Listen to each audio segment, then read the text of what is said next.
नमस्कार दोस्तों। आत्म मूल्यांकन प्रश्नोत्तर श्रृंखला के 20वें सत्र में आप सभी का हार्दिक स्वागत, अभिनंदन। आज के सत्र में दोस्तों हम बात करने वाले हैं रेखा चित्र और संस्मरण की रेखा चित्र और संस्मरण आप सभी जानते हैं गद्य की महत्वपूर्ण विधाएं हैं जिनका विकास आधुनिक काल में हुआ। दो तरह की गद्य की विधाओं के विषय में हमने अपने गद्य के उद्भव और विकास सत्र में चर्चा की थी। एक तो वे जो हमें संस्कृत साहित्य से परंपरा के रूप में प्राप्त होती हैं और हिंदी साहित्य में नई परिस्थिति और नए परिवेश के अनुसार विकसित होती हैं, और दूसरी वे जो पश्चिमी सभ्यता, पश्चिमी साहित्य के प्रभाव के फलस्वरूप हिंदी साहित्य में जन्म लेती हैं। तो दोस्तों रेखा चित्र और संस्मरण ऐसी ही दो महत्वपूर्ण विधाएं हैं, लेकिन संक्षेप में इनके विषय में एक बात जाननी जरूरी है। यद्यपि रेखा चित्र और संस्मरण दो अलग अलग गद्य की विधाएं हैं, लेकिन प्रारंभिक दौर में रेखा चित्र और संस्मरण को अलग करना थोड़ा मुश्किल रहा, क्योंकि रेखा चित्र की विशेषताएं संस्मरण में थी और संस्मरण की विशेषताएं रेखा चित्र में थी। इसलिए विशुद्ध संस्मरण प्रारंभिक दौर में, विशुद्ध रेखा चित्र प्रारंभिक दौर में मिलते ही नहीं। यहां तक कि महादेवी वर्मा जो अपने रेखा चित्र और संस्मरणों के लिए खासी विख्यात हैं हिंदी साहित्य जगत में, उनके संस्मरण की सीमाओं को लांघकर रेखा चित्र की विशेषताएं ग्रहण करते हैं और उनके रेखा चित्र की सीमाएं लांघकर संस्मरण की विशेषताओं को ग्रहण करते हैं। तो ये बात आपको ध्यान में रखनी है। छायावाद के बाद के परवर्ती युग में आकर कुछ एक ऐसी कृतियां, श्रेष्ठ कृतियां अवश्य लिखी गई जो रेखा चित्र थी अलग और संस्मरण अलग थी, लेकिन इस तरह का घालमेल, इस तरह का आपसी उलझाव इन गद्य की विधाओं में रहा ही। यहां तक कि कुछ एक जीवनी और आत्मकथा जैसी विधाएं भी हैं जिनको कुछ विद्वान संस्मरण के अंतर्गत लेते हैं, जिनकी हम चर्चा करेंगे आज के सत्र में।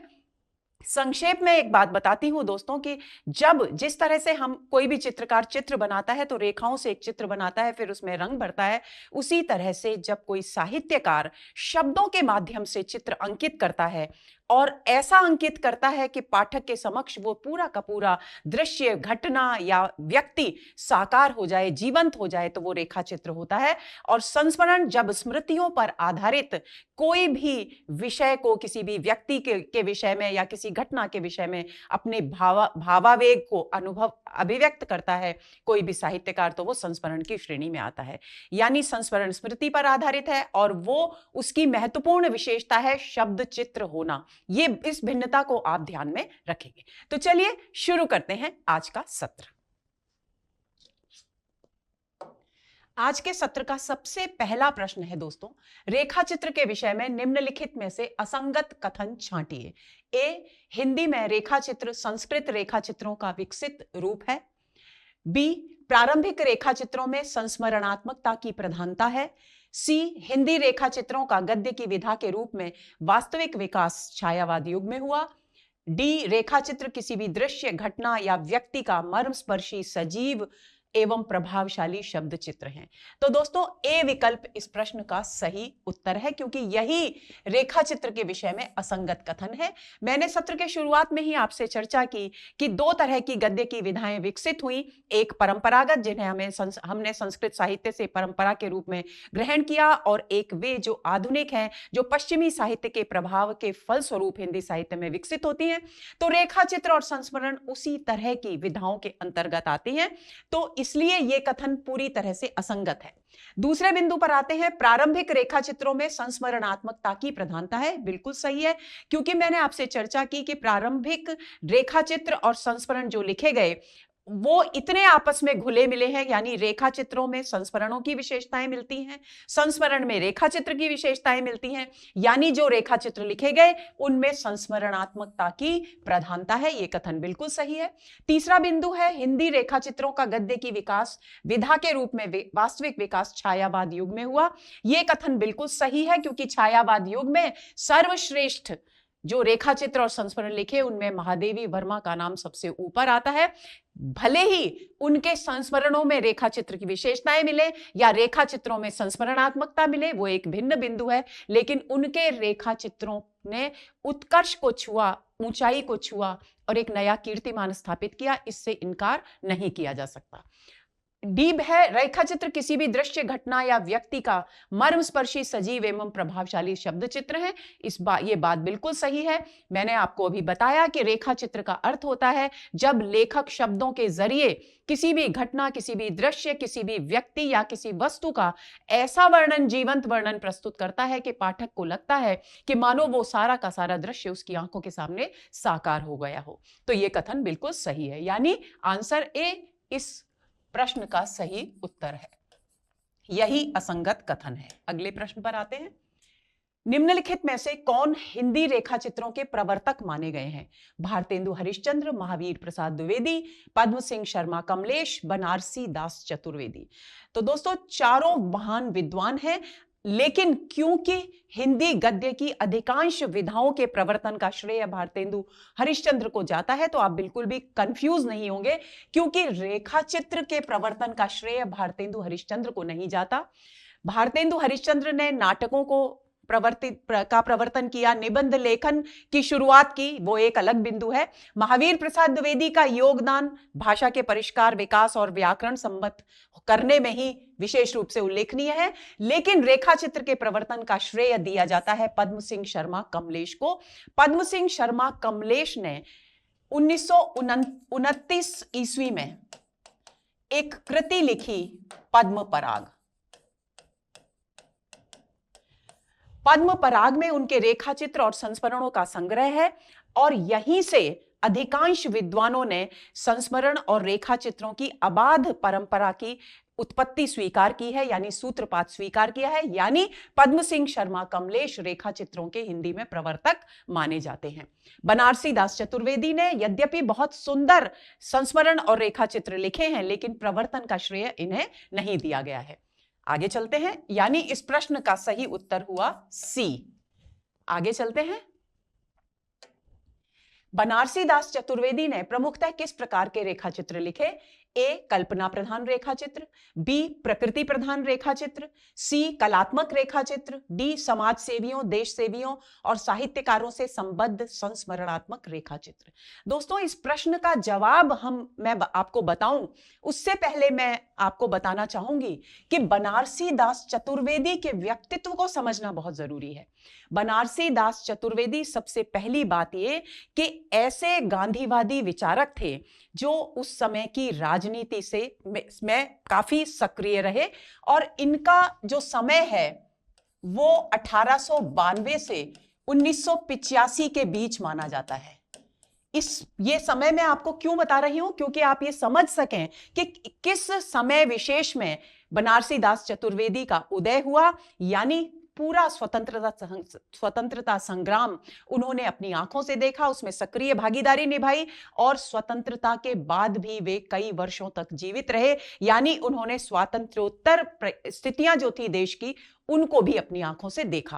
पहली बात ये जानने की है। दूसरा बिंदु जो जानना है वो ये है कि बनारसी दास चतुर्वेदी ही वो साहित्यकार हैं जिन्होंने कोलकाता से विशाल भारत पत्रिका, जो महत्वपूर्ण साहित्यिक पत्रिका थी उस समय की, उसका संपादन किया। तीसरी बात, मैंने आपको कहा कि वे गांधीवादी विचारक थे, इसलिए 1921 में असहयोग आंदोलन के दौरान जब विद्यापीठों की स्थापना की गई जिससे कि भारतीय संस्कृति के नियमों के अनुसार शिक्षा दी जा सके बच्चों को, तो अब गुजरात विद्यापीठ की स्थापना हुई और उसकी जिम्मेदारी महात्मा गांधी ने बनारसी दास चतुर्वेदी को दी। दूसरी बात, बनारसी दास चतुर्वेदी को यद्यपि अध्यापन का कार्य पसंद नहीं आया, क्योंकि उनका प्रिय काम था पत्रकारिता, इसलिए वे उसे छोड़कर पूरी तरह से पत्रकारिता में लग गए।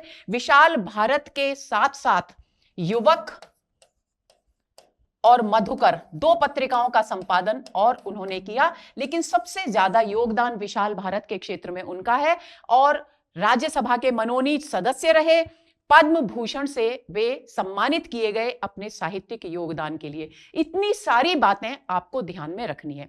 एक और बिंदु, गणेश शंकर विद्यार्थी जो स्वतंत्रता संग्राम से बहुत गहराई से जुड़े रहे, उनसे भी ये बहुत अधिक प्रभावित थे। अब इतनी सारी जानकारी मिलने के बाद आप सहज अनुमान लगा सकते हैं कि बनारसी दास चतुर्वेदी ने किस प्रकार के रेखा चित्र लिखे होंगे। कल्पना प्रधान, प्रकृति प्रधान, कलात्मक, या फिर समाज सेवी, देश सेवी और साहित्यकारों से संबद्ध। जाहिर सी बात है डी विकल्प इस प्रश्न का सही उत्तर है, क्योंकि जब जिस तरह का परिवेश एक साहित्यकार का होता है उसी तरह की उसकी अभिव्यक्ति भी होती है, क्योंकि अनुभूतियां परिवेश से ही ग्रहण की जाती हैं।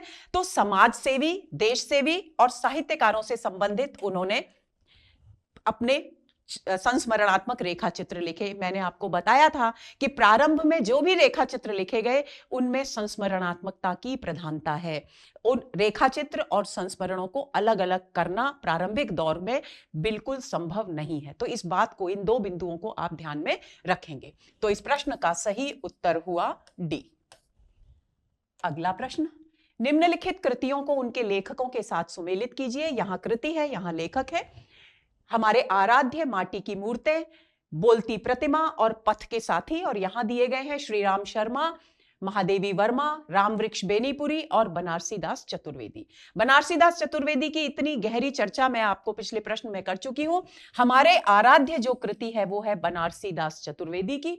माटी की मूर्तें बहुत ही प्रसिद्ध रेखा चित्रों का संग्रह है रामवृक्ष बेनीपुरी का। बोलती प्रतिमा है श्री राम शर्मा की रचना, और पथ के साथी तो आप सभी जानते हैं महादेवी वर्मा की है। यानी हमारे कूट में विकल्प में उत्तर का किस प्रकार का होना चाहिए? हमारे आराध्य बनारसी दास चतुर्वेदी यानी 4, माटी की मूर्तें रामवृक्ष बेनीपुरी यानी 3, बोलती प्रतिमा श्री राम शर्मा यानी 1 और महादेवी वर्मा पथ के साथी यानी 2। 4 3 2 1 विकल्प होना चाहिए। देखते हैं कूट। 4 3 2 1, 4 3 2 1। एक बार फिर देखते हैं। 4 3 2 1 और 2 है। 4 3 1 2, मैं गलत बोल रही थी। 4 3 1 2 यानी ए विकल्प इस प्रश्न का सही उत्तर है। आंसर होगा ए। आगे चलें। निम्न में से कौन सी संस्मरण की विशेषता नहीं है? संस्मरण मैंने आपको बताया कि स्मृतियों पर आधारित एक गद्य की विधा है जिसकी प्रमुखता है वो स्मृतियों पर आधारित होती है, प्रमुख विशेषता है। अब इसके अलावा और क्या क्या है और कौन सी विशेषता ऐसी है जो संस्मरण की नहीं है?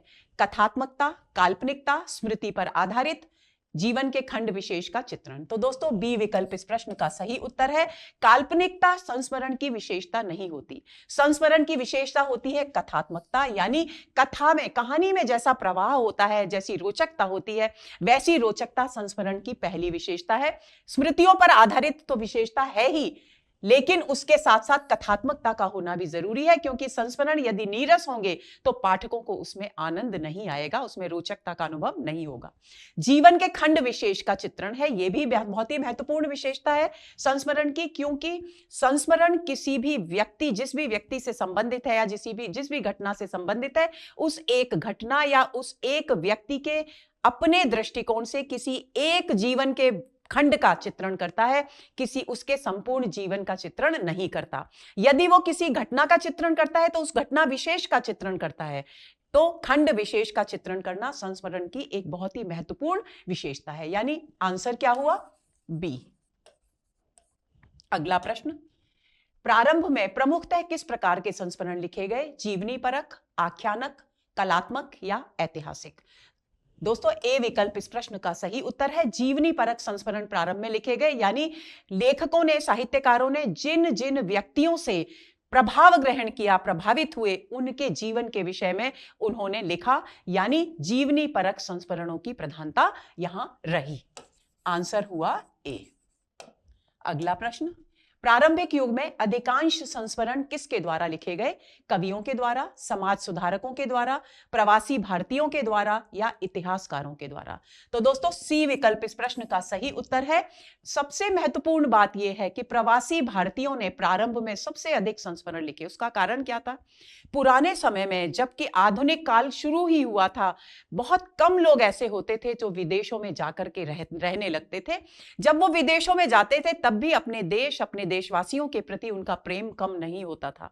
यही कारण है कि वे जहां कहीं भी जाते थे, जिस भी स्थान की यात्रा करते थे विदेश में, वो चाहते थे कि उनके विषय में वो अपने देशवासियों को भी बताएं, उनको उन सारी स्थितियों से परिचित कराएं जो विदेश में वो जी रहे हैं, विदेश की संस्कृति के विषय में बताएं, उनकी सभ्यता के विषय में बताएं, उनके विकास के विषय में बताएं। यही कारण है कि प्रवासी भारतीयों ने प्रारंभिक दौर में सबसे अधिक संस्मरण लिखे। तो आंसर हुआ सी। अगला प्रश्न, निम्नलिखित संस्मरणों को उनके लेखकों के साथ सुमेलित कीजिए। संस्मरण है, यहां लेखक हैं, शिकार, संस्मरण और श्रद्धांजलियां, इधर उधर की बातें, स्मरण को पाथेय बनने दो। तो दोस्तों शिकार जो है वो है श्री राम शर्मा की रचना। एक बात और यहां मैं आपको बता दूं कि शिकार के विषय में सबसे अधिक लेखनी यदि किसी ने चलाई है तो वो है श्री राम शर्मा। आपको ध्यान रखना है, कई बार परीक्षाओं में इस तरह का प्रश्न भी पूछा जाता है कि शिकार साहित्य किसके द्वारा लिखा गया है, तो आपको श्री राम शर्मा का नाम यदि विकल्प में है तो उसी को चुनना है।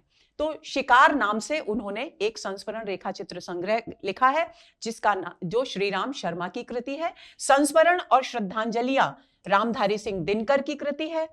इधर उधर की बातें रामकुमार खेमका की कृति है और स्मरण को पाथेय बनने दो विष्णुकांत शास्त्री की कृति है। यानी क्रम क्या होगा, दूसरा, तीसरा, इधर उधर की बातें चौथा और पहला। 2 3 4 1, 2 3 4 1, डी विकल्प इस प्रश्न का सही उत्तर है। आंसर हुआ डी। अगला प्रश्न, गालिब छुटी शराब के लेखक हैं कृष्णा सोबती, राजेंद्र यादव, रविंद्र कालिया या शांति प्रिय द्विवेदी। सी विकल्प इस प्रश्न का सही उत्तर है दोस्तों। रविंद्र कालिया की रचना है गालिब छुटी शराब। दोस्तों इस कृति के विषय में मैं थोड़ा सा बता दूं कि कुछ विद्वान गालिब छुटी शराब को रविंद्र कालिया की आत्मकथा कहते हैं, लेकिन इसमें क्योंकि संस्मरणात्मकता की प्रधानता है इसलिए कुछ विद्वान इसे संस्मरण की श्रृंखला में भी शामिल करते हैं, संस्मरण में भी शामिल करते हैं। ये बात आपको ध्यान में रखनी है। कुल मिलाकर ये आत्मकथात्मक संस्मरण है, ये हम कह सकते हैं दोनों ही मतों का समायोजन करके। तो ये गालिब छुटी शराब की रचना रविंद्र कालिया ने की। बहुत प्रसिद्ध कथाकार हुई हैं ममता कालिया, उनके पति हैं रविंद्र कालिया। तो आंसर इस प्रश्न का होगा सी। अगला प्रश्न, निम्नलिखित में से कौन सा संस्मरण लेखक का जोड़ा गलत है, यानी असंगत कथन हमें छांटना है। ए स्मृति की रेखाएं राम नरेश त्रिपाठी, भूले हुए चेहरे कन्हैया लाल मिश्र, सन 42 के संस्मरण श्री राम शर्मा और सभा की सभ्यता महावीर प्रसाद द्विवेदी। तो दोस्तों ए विकल्प इस प्रश्न का सही उत्तर है, क्योंकि आप जानते हैं कि स्मृति की रेखाएं किसकी कृति है, महादेवी वर्मा की।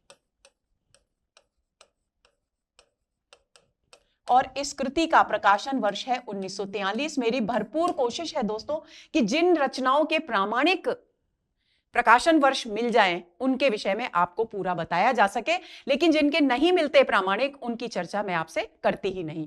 तो भूले हुए चेहरे जो है वो कन्हैया लाल मिश्र, इनका पूरा नाम दोस्तों है कन्हैया लाल मिश्र प्रभाकर, उनकी कृति है। सन 42 के संस्मरण श्री राम शर्मा की कृति है। सन 42 के संस्मरण 1948 में लिखी गई और भूले हुए चेहरे का जो प्रकाशन वर्ष है वो मुझे प्रामाणिक रूप से पूरा मिल नहीं पाया है। और सभा की सभ्यता महावीर प्रसाद द्विवेदी की रचना है जो 1907 में लिखी गई। तो आपको ये ध्यान में रखना है, यानी इस प्रश्न का सही उत्तर हुआ ए। अगला प्रश्न, विष्णुकांत शास्त्री के संस्मरण सुधियां उस चंदन के वन की का शीर्षक किस कवि की कविता से प्रेरित है। ए सर्वेश्वर दयाल सक्सेना, बी रघुवीर सहाय, सी गिरिजा कुमार माथुर और डी कीर्ति चौधरी। तो दोस्तों सी विकल्प इस प्रश्न का सही उत्तर है। गिरिजा कुमार माथुर, जिनके विषय में हम चर्चा काफी कर चुके हैं आधुनिक काव्य के सत्र के दौरान, तार सप्तक के महत्वपूर्ण कवियों में नाम है गिरिजा कुमार माथुर का। और दोस्तों इनका एक कविता संग्रह है मंजीर, और यह प्रकाशित हुआ 1941 में। ये गिरिजा कुमार माथुर का पहला कविता संग्रह है और इसके बाद उनकी कविताएं किसमें संकलित की गई, तार सप्तक में संकलित की गई। तो मंजीर की जो कविताएं थी उनसे प्रभावित होकर के विष्णुकांत शास्त्री ने सुधियां उस चंदन के वन की रचना की। उसका शीर्षक इनकी इस कविता संग्रह से प्रभावित है। और ये जो कृति है विष्णुकांत शास्त्री की, सुधियां उस चंदन के वन की, इसके अंतर्गत उन्होंने उन सभी विद्वानों, उन सभी लोगों के प्रति, चाहे वो साहित्यकार हों या किसी और क्षेत्र से जुड़े हुए व्यक्ति हों, जिन्होंने उनके व्यक्तित्व निर्माण में महत्वपूर्ण योगदान दिया है, जिन्होंने उनके व्यक्तित्व को समृद्ध बनाया है, उनके विषय में यहां पर अपने संस्मरण प्रस्तुत किए हैं, अपने भावांजलि दी है एक तरह से उनको। तो सुधियां उस चंदन के वन की का सही शीर्षक प्रभावित है गिरजा कुमार माथुर की 1941 में रचित कविता संग्रह कविताओं की कृति मंजीर से। तो इस प्रश्न का सही उत्तर हुआ सी। एक बात और मैं मंजीर के विषय में आपको दोस्तों बताना चाहूंगी कि मंजीर वो कविता संग्रह है जिसकी भूमिका सूर्यकांत त्रिपाठी निराला ने लिखी थी। ये बात भी आपको ध्यान रखनी चाहिए क्योंकि बहुत ही महत्वपूर्ण तथ्य है। न जाने कब कौन आपसे परीक्षा में इस तरह के प्रश्न पूछ ले, तो मेरी कोशिश रहती है कि जो भी तथ्य मुझे उपलब्ध हो सकें वो सब मैं आप तक पहुंचा सकूं ताकि आप समृद्ध हो सकें। तो इस प्रश्न का सही उत्तर हुआ सी। आगे चलें। कृष्णा सोबती द्वारा लिखित संस्मरण कृति है हम हशमत, स्मृतियों का शुक्ल पक्ष, सुधियां उस चंदन के वन की, संस्मरण और श्रद्धांजलियां। तो दोस्तों ए विकल्प इस प्रश्न का सही उत्तर है। हम हशमत कृष्णा सोबती की आत्मकथा है, विद्वानों की यह मान्यता है, लेकिन क्योंकि आत्मकथा स्वाभाविक तौर पर अपनी स्मृतियों पर आधारित होती है, इसलिए कभी कभी कुछ लोग, कुछ साहित्यकार, कुछ विद्वान इसे संस्मरण की कोटि में भी रख लेते हैं। तो आपको ध्यान रखना है कि हम हशमत आत्मकथा में भी प्रश्न पूछा जा सकता है, आत्मकथा है और संस्मरणात्मक कृति भी है। इसका प्रकाशन वर्ष है 1977। शेष जो रचनाएं हैं वो उनकी चर्चा हम पिछले प्रश्नों में कई जगह कर चुके हैं। स्मृतियों का शुक्ल पक्ष जो है वो संस्मरण संग्रह है राम कमल राय का। सुधियां उस चंदन के वन की कृति है विष्णुकांत शास्त्री की।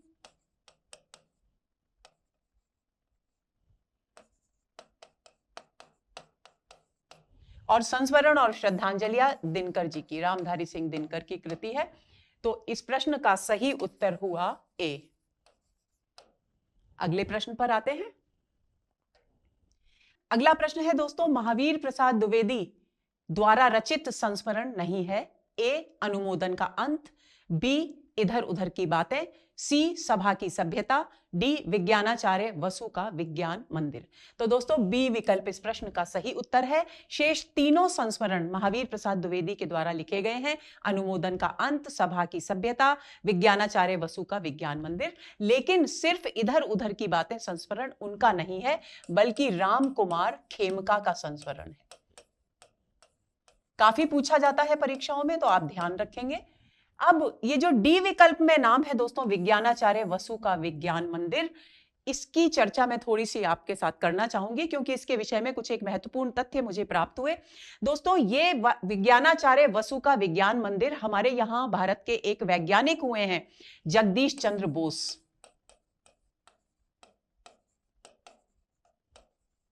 उनके द्वारा स्थापित है। 1917 में इसकी कोलकाता में स्थापना हुई और 1918 में महावीर प्रसाद द्विवेदी ने इस संस्मरण को लिखा, यानी इससे संबंधित है ये संस्मरण। इस बात को आप ध्यान में रखेंगे। तो इस प्रश्न का जो सही उत्तर है वो है बी। अगला प्रश्न, निम्न में से कौन सी रचना महादेवी वर्मा की नहीं है? पथ के साथी, वे दिन वे लोग, अतीत के चलचित्र और स्मृति की रेखाएं। आप सभी जानते हैं पथ के साथी महादेवी वर्मा की है, वे दिन वे लोग महादेवी वर्मा की कृति नहीं है, अतीत के चलचित्र महादेवी वर्मा की है और स्मृति की रेखाएं महादेवी वर्मा की है। अतीत के चलचित्र का प्रकाशन वर्ष है दोस्तों 1941, स्मृति की रेखाएं हैं 1943 और पथ के साथी है 1956। वे दिन वे लोग कृति जो है वो है शिव पूजन सहाय की।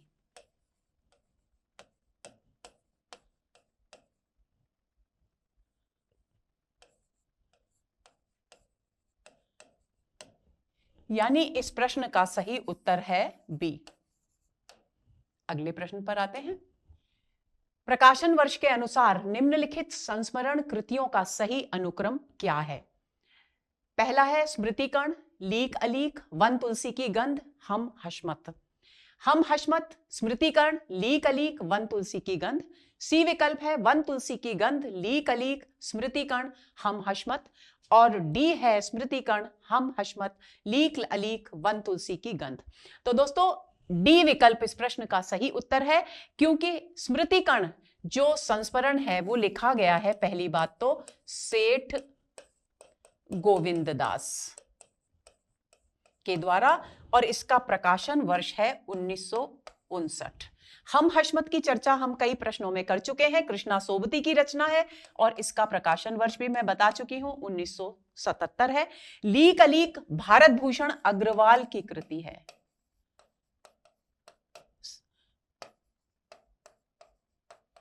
और इसका प्रकाशन वर्ष है 1980। और वन तुलसी की गंध जो है वो फणीश्वर नाथ रेणु की कृति है और इसका प्रकाशन वर्ष है 1984। यानी क्रम देखिए 1959, 1977, 1980 और 1984। यानी डी विकल्प इस प्रश्न का सही उत्तर है। आगे चलें।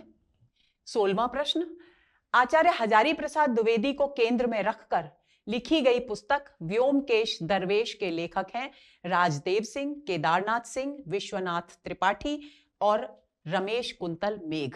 तो दोस्तों सी विकल्प इस प्रश्न का सही उत्तर है। विश्वनाथ, इनका पूरा नाम डॉक्टर विश्वनाथ त्रिपाठी है। इन्होंने हजारी प्रसाद द्विवेदी को केंद्र में रख करके व्योमकेश दरवेश नामक एक पुस्तक लिखी और इस पुस्तक को दोस्तों व्यास सम्मान से भी सम्मानित किया गया है। ये आपको ध्यान में रखना है, ये कृति व्यास सम्मान से सम्मानित कृति है। तो इस प्रश्न का सही उत्तर हुआ सी। अगला प्रश्न, निम्नलिखित संस्मरणों का सही अनुक्रम कौन सा है? ए हमारे आराध्य, जंगल के जीव, पथ के साथी, सही कर लेंगे, पथ के साथी और पद्म पराग। पथ के साथी, पद्म पराग, जंगल के जीव, हमारे आराध्य, जंगल के जीव, पद्म पराग, पथ के साथी, हमारे आराध्य, या पद्म पराग, जंगल के जीव, हमारे आराध्य और पथ के साथी। तो दोस्तों एक बहुत ही छोटी सी ट्रिक मैं आपको बताती हूं, जहां कहीं भी पद्म पराग का नाम है, क्योंकि पद्म पराग से ही प्रवर्तन होता है। पद्म सिंह शर्मा कमलेश ने रेखाचित्र और संस्मरण की परंपरा का सूत्रपात, उनको जनक माना जाता है, प्रवर्तन पद्म पराग कृति से किया था और इसका प्रकाशन वर्ष है 1929। तो जब पद्म पराग सबसे पहले आए जहां, वही विकल्प इस प्रश्न का सही उत्तर होगा। तो पद्म पराग पद्म सिंह शर्मा कमलेश की रचना है, 1929 इसका प्रकाशन वर्ष है। जंगल के जीव श्री राम शर्मा, जिन्होंने शिकार कथाएं बहुत अधिक लिखी, उनकी रचना है और इसका प्रकाशन वर्ष है 1949। हमारे आराध्य विष्णुकांत शास्त्री ने बनारसी दास चतुर्वेदी की कृति है और उसका प्रकाशन वर्ष है 1952। और पथ के साथी महादेवी वर्मा आप सभी जानते हैं और प्रकाशन वर्ष है 1956। तो आप इस बात को ध्यान में रखेंगे और डी विकल्प इस प्रश्न का सही उत्तर है। अगले प्रश्न पर आते हैं। महादेवी वर्मा की किस कृति में जीव जंतुओं और पशु पक्षियों से संबंधित संस्मरण है? अतीत के चलचित्र, पथ के साथी, स्मृति की रेखाएं और मेरा परिवार।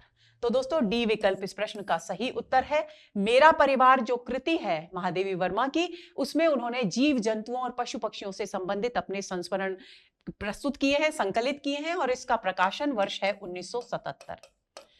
आप लोगों ने स्कूल में अक्सर महादेवी जी के रचनाएं लगी होती हैं, संस्मरण रेखा चित्र। आपने गौरा गाय पढ़ा होगा, गिल्लू गिलहरी पढ़ा होगा, नीलू पढ़ा होगा। तो उस तरह के जितने भी संस्मरण हैं वो सब मेरा परिवार में संकलित है, जिसका प्रकाशन वर्ष है 1977। तो इस प्रश्न का सही उत्तर हुआ डी। अगला प्रश्न, निम्नलिखित में से कौन सा सुमेलित है? ए समय के पांव माखनलाल चतुर्वेदी, बी भूले हुए चेहरे भगवती चरण वर्मा, सी जिनके साथ जिया राजेंद्र यादव, डी सुधिया उस चंदन के वन की विद्यानिवास मिश्र। तो ए विकल्प इस प्रश्न का सही उत्तर है दोस्तों, क्योंकि यही केवल सुमेलित है, बाकी सभी असंगत कथन हैं। समय के पांव कृति माखनलाल चतुर्वेदी की है। भूले हुए चेहरे जो रचना है वो भगवती चरण वर्मा की नहीं है, कन्हैया लाल मिश्र प्रभाकर की है।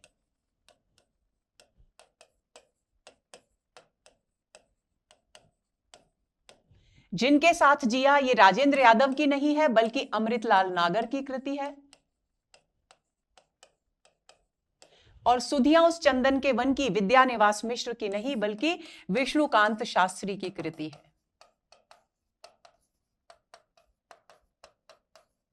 तो इस प्रश्न का सही उत्तर हुआ ए। अगला प्रश्न है, किसी व्यक्ति, वस्तु या संदर्भ का तटस्थ अंकन करने वाली साहित्यिक विधा का नाम है संस्मरण, आत्मकथा, रेखाचित्र या फीचर। तो दोस्तों सी विकल्प इस प्रश्न का सही उत्तर है। इस तरह के जहां भी प्रश्न आए आपको एक बात रेखाचित्र के विषय में ध्यान में रखनी है, रेखाचित्र में तटस्थ अंकन होता है। देखिए संस्मरण में भी किसी व्यक्ति, वस्तु या संदर्भ का चित्रण होता है, किसी घटना का चित्रण होता है, लेकिन संस्मरण में आत्मीयता होती है। लेखक अपनी स्वयं की निजी अनुभूतियों को वहां अभिव्यक्त करता है जिसमें तटस्थता नहीं रहती। कई बार वो इतना भावुक हो जाता है कि उस व्यक्ति, उस वस्तु या उस घटना के प्रति अपनी अतिरंजित भावनाएं भी अभिव्यक्त करता है, इसलिए तटस्थता वहां नहीं रहती। लेकिन रेखाचित्र में तटस्थ होकर के व्यक्ति किसी भी वस्तु का, किसी भी व्यक्ति का चित्रण प्रस्तुत करता है, शब्द चित्र प्रस्तुत करता है। इसका उदाहरण हम ले सकते हैं रामवृक्ष बेनीपुरी की माटी की मूर्तों के रेखाचित्र से, जो बहुत ही श्रेष्ठ, क्योंकि रामवृक्ष बेनीपुरी दोस्तों रेखाचित्र विधा को चरमोत्कर्ष तक पहुंचाने वाले रेखाचित्रकारों में से एक हैं। तो माटी की मूर्तें में उन्होंने जो आम आदमी है, जैसे मिट्टी के बर्तन बनाने वाला कुम्हार, उस तरह के व्यक्तियों के जीवन के इतने खूबसूरत रेखाचित्र प्रस्तुत किए हैं कि उनको पढ़ना बहुत जरूरी हो जाता है। आप लोगों को समय मिले तो अवश्य उनको पढ़िएगा। तो रेखाचित्र और संस्मरण में मोटा अंतर है। रेखाचित्र में तटस्थता होती है और संस्मरण में तटस्थता नहीं होती। इस बात को ध्यान रखेंगे, अन्यथा थोड़ा कंफ्यूजिंग हो सकता था कि संस्मरण चुने या रेखाचित्र, लेकिन तटस्थ शब्द है इसलिए आपको कोई कंफ्यूजन नहीं होना चाहिए। तो आंसर हुआ सी। अगला प्रश्न, निम्नलिखित में से रेखाचित्र का तत्व नहीं है, वर्ण्य विषय, चरित्रोद्घाटन, अभिनेता या उद्देश्य। तो ये तो बहुत सरल सा प्रश्न है, सी विकल्प इस प्रश्न का सही उत्तर है, क्योंकि अभिनेता यानी मंच पर प्रस्तुत करने योग्य होने के लिए किसी भी रचना को नाटक या एकांकी होना चाहिए, यानी नाट्य रूपांतर उसका होना जरूरी है। तो रेखाचित्र में ये तत्व नहीं है। रेखाचित्र में वर्ण्य विषय होता है जिसका वर्णन किया जाता है। रेखाचित्र में जो अगर किसी व्यक्ति से संबंधित है तो उसके चरित्रोद्घाटन का तत्व भी होता है और रेखाचित्र लेखन का उद्देश्य भी होता है, लेकिन अभिनेयता इसमें नहीं होती। तो आंसर सी होगा इसका। आगे चलें, निम्नलिखित संस्मरण या रेखाचित्रों को उनके रचनाकारों के साथ सुमेलित कीजिए। यहां संस्मरण रेखाचित्र है और यहां पर है रचनाकारों के नाम। चेतना का बिंब, स्मृति की रेखाएं, दीप जले शंख बजे और हम हशमत। इसमें से अधिकांश नाम तो बार बार दोहराए जा रहे हैं प्रश्नों में, तो दोस्तों आपको ध्यान रखना है कि जो बार बार आ रहे हैं उनके प्रकाशन वर्ष और उनके रचनाकारों के नाम आप कंठस्थ कर लेंगे। तो चेतना के बिंब जो रेखाचित्रों का संस्मरण है वो है डॉक्टर नगेंद्र का, यानी पहला आएगा 2। स्मृति की रेखाएं कितनी बार आ चुका है, महादेवी वर्मा, यानी दूसरे नंबर पर 3। दीप जले शंख बजे, कन्हैयालाल मिश्र प्रभाकर, यानी 5। और हम हशमत बहुत बार आ चुका है, कृष्णा सोबती, 1। 2 3 5 1 विकल्प होना चाहिए। 2 3 5 1, 2 3 5 1, यानी सी इस प्रश्न का सही उत्तर है। तो आंसर हुआ सी। तो दोस्तों ये हुआ हमारा आज का सत्र। उम्मीद करती हूं कि ये सत्र आपके लिए हर सत्र की तरह रोचक और उपयोगी और ज्ञानवर्धक सिद्ध होगा। अगले सत्र के इंतजार में रहिए। नमस्कार।